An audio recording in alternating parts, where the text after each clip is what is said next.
like, okay, that makes more sense. But they brought me in for that because they were same people that had worked on this one. The woman that booked that actually looked like she couldn't play the mother.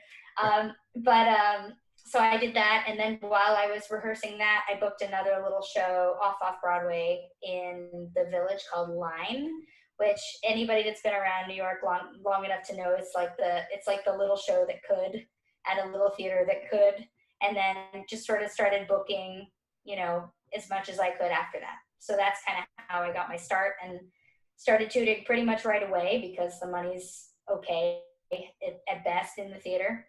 And I started needing to tutor less when I started doing film and TV.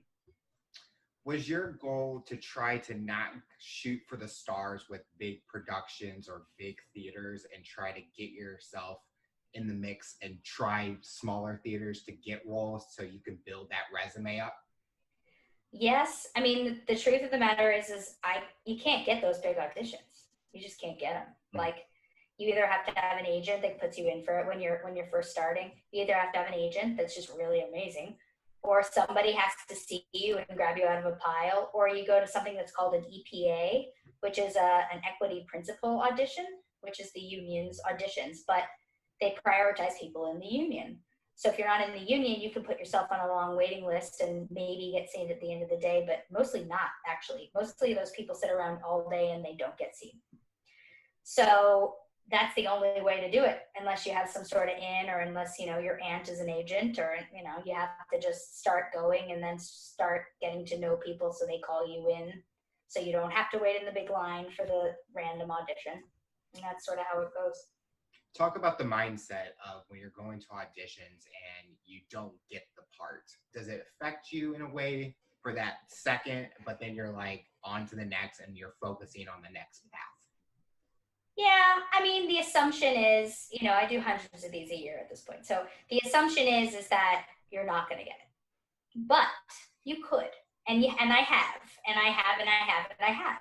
So it's the idea of, you go in, you give it your best, you treat it like it's a little mini piece of art. Don't treat it like it's a nothing, because then you definitely won't get it.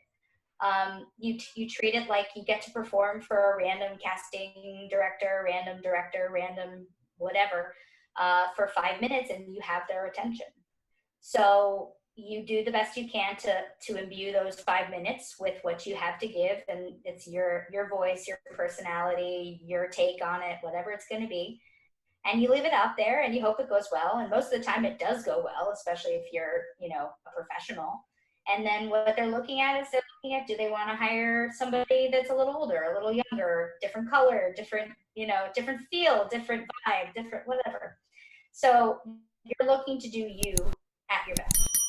And if you do you at your best and you keep doing it and doing it and doing it, you'll book.